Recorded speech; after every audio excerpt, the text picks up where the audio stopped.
स्वागत है आप सभी का हमारे YouTube चैनल में।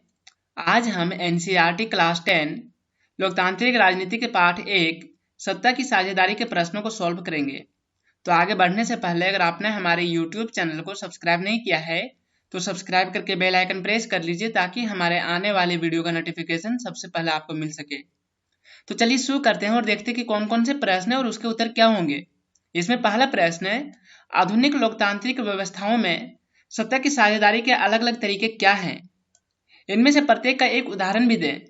इसका उत्तर है, आधुनिक लोकतांत्रिक व्यवस्थाओं में सत्ता की साझेदारी के अनेक रूप हो सकते हैं जो निम्नलिखित हैं। पहला, सत्ता के विभिन्न अंगों के बीच साझेदारी। इसमें विधायिका, कार्यपालिका और न्यायपालिका के बीच क्षैतिज रूप से सत्ता की साझेदारी होती है। ऐसे बंटवारे में कोई भी अंग सत्ता का असीमित प्रयोग नहीं कर सकता क्योंकि हर अंग दूसरे अंग पर अंकुश रखता है। इस व्यवस्था को नियंत्रण और संतुलन की व्यवस्था भी कहते हैं। दूसरा, सरकार के बीच विभिन्न स्तरों पर सत्ता का बंटवारा। इसमें संघ, केंद्र और राज्य सरकार के स्तरों पर सत्ता की साझेदारी होती है। तीसरा, विभिन्न सामाजिक समूहों के बीच सत्ता का बंटवारा। इसमें विभिन्न सामाजिक समूहों, भाषाई और आर्थिक समूहों के बीच सत्ता का बंटवारा होता है। ऐसा करने के पीछे सबसे बड़ा कारण विभिन्न भाषा एवं धर्म के लोगों को सत्ता में उचित साझेदारी मिलती है। चौथा, दबाव समूहों के बीच सत्ता का बंटवारा।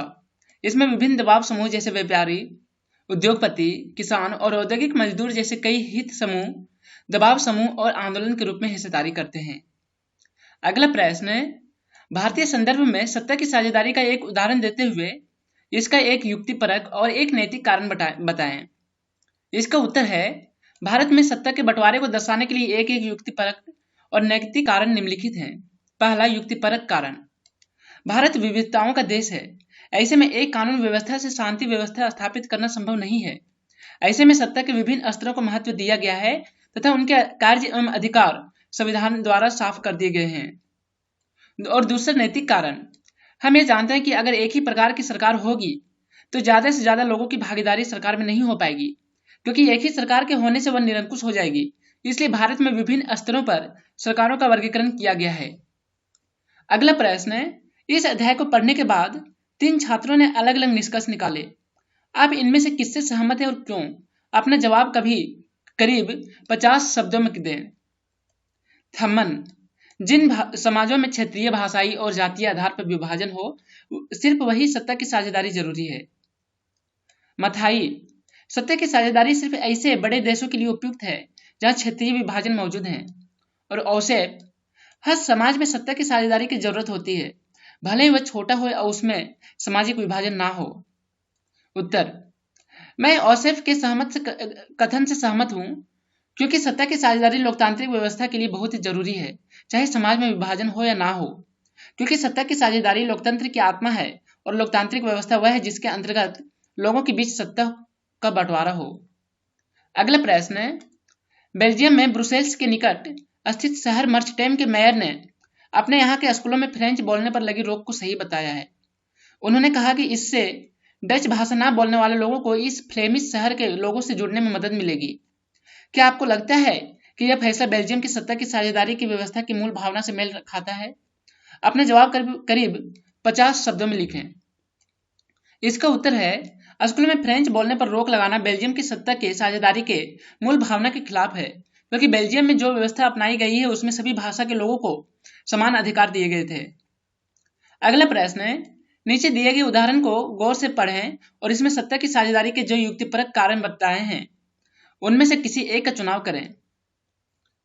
महात्मा गांधी के सपनों को साकार करने और अपने संविधान निर्माताओं की उम्मीदों को पूरा करने के लिए हमें पंचायतों को अधिकार देने की जरूरत है। पंचायती राज ही वास्तविक लोकतंत्र की स्थापना करता है। यह सत्ता उन लोगों के हाथों में सौंपता है जिनके हाथों में इसे होना चाहिए। भ्रष्टाचार कम करने और प्रशासनिक कुशलता को बढ़ाने का एक उपाय पंचायतों को अधिकार देना भी है। जब विकास की योजनाओं को बढ़ाने में लोगों की लागू करने में लोगों की भागीदारी होगी तो इन योजनाओं पर उनका नियंत्रण बढ़ेगा। इससे भ्रष्ट बिचौलियों को खत्म किया जा सकेगा। इस प्रकार पंचायती राज लोकतंत्र की नींव को मजबूत करेगा। इसका उत्तर है, इस उदाहरण में बताया गया है कि पंचायतों के स्तर पर सत्ता को बांटना जरूरी है क्योंकि इससे भ्रष्टाचार कम होगा तथा प्रशासनिक कुशलता बढ़ेगी। पंचायतों के अधीन जब आम लोग स्वयं अपने लिए विकास की योजनाएं बनाएंगे और उन्हें लागू करेंगे तो भ्रष्ट बिचौलियों को समाप्त किया जा सकता है। जब स्थानीय लोग स्वयं योजनाएं बनाएंगे तो उनकी समस्याओं का समाधान शीघ्र होगा, क्योंकि किसी स्थान विशेष की समस्या वहां के लोग भली भांति समझते हैं।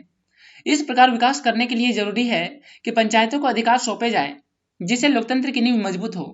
आपको ये वीडियो कैसा लगा है हमें कमेंट में जरूर बताएं, और अगर वीडियो अच्छा लगे तो इसे लाइक कीजिए, दोस्तों के साथ शेयर कीजिए, और अगर आपने हमारे यूट्यूब चैनल को अभी तक सब्सक्राइब नहीं किया है तो सब्सक्राइब करके बेल आइकन प्रेस कर लीजिए, ताकि हमारे आने वाले वीडियो का नोटिफिकेशन सबसे पहले आपको मिल सके।